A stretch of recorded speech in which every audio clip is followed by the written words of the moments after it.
So we had a comment over the summer on one of our ad posts that led us to talk about the varying lineups of the Dire Straits band. Hi, I'm Dave and I play lead guitar and lead vocals for DS UK in tribute to Dire Straits in the UK.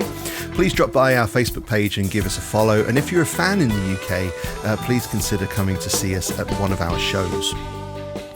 In this, our final episode, we're going to look at 1992's On Every Street. Now, while every album from Dire Straits up to Brothers in Arms had 1 to 2 years between sessions, we had to wait a massive 6 years for the next Dire Straits album. Recorded over a massive 6-month period between November of 1990 and May of 1991, On Every Street was released in September of 91.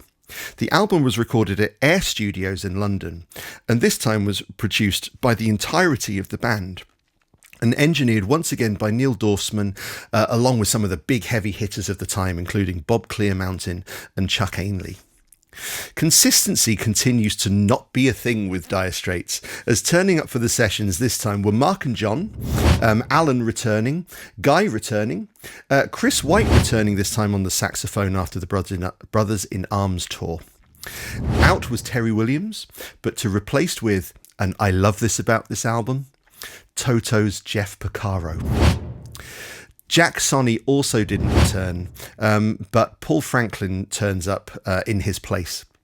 The biggest evolution of the band and the band's sound was the inclusion of Paul Franklin on pedal steel guitar, who would continue to work with Mark beyond the band, and percussion for Manu Katchoo and Danny Cummings, who also toured the album. Country legend Vince Gill also drops in to provide some guitar and backing vocals as well. The touring lineup was a lot more consistent with the album recording, with everyone appearing on the album taking it out on tour, with only Jeff not being part of that tour, naturally due to his other commitments. Chris Whitten was brought in instead, doing an absolutely magnificent job across the show and giving us some wonderful drumming performances across the live show. On Every Street stands apart from all of the other Dire Straits albums, its length being one thing. It's 12 songs long, which is the longest yet. It also has a much more downbeat feel to it, vocally, as there isn't as much energy in Mark's vocal performance as there has been in previous albums.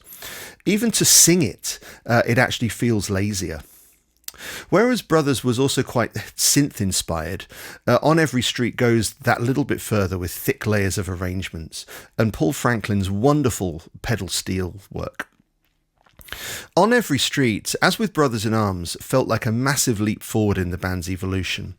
Although it's not one that's really favoured by the fans, in fact it might be the most divisive of all of the albums, despite the fact that it really does contain some fan favourites like Calling Elvis, The Bug, Heavy Fuel, and My Parties and On Every Street are personal favourites of mine.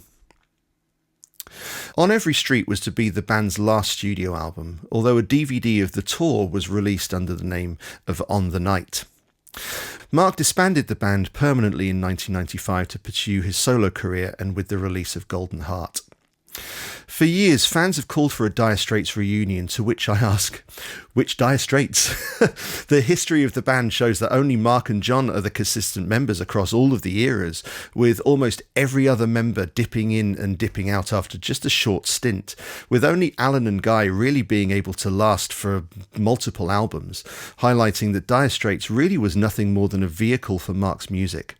But it was also definitely a rocket ship that boosted him personally to stardom. Would that have happened without a band name to wrap around him? It's really difficult to say, but it really doesn't matter, because what we have across the entire Dire Straits back catalogue is really incredibly special. So thank you for joining me for this look at the crazy history of the Dire Straits membership.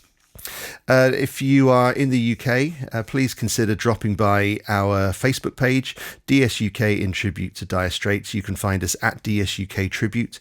Just do a search for the Dire Straits Tribute Experience. Please leave us a like while you're at that Facebook page. Have a look through the comments and the recommendations and the reviews and things. And please consider coming to see us at one of our shows. We really love what we do with the Dire Straits band. We We've built up a lot of followers over the years. We're not slowing down yet. The band gets better and better and better every year, and we're really incredibly proud of it. So we'd love to see you at one of our shows. Hopefully you've enjoyed this look at the crazy history of Dire Straits, and hopefully we'll see you at one of our gigs. Take it easy.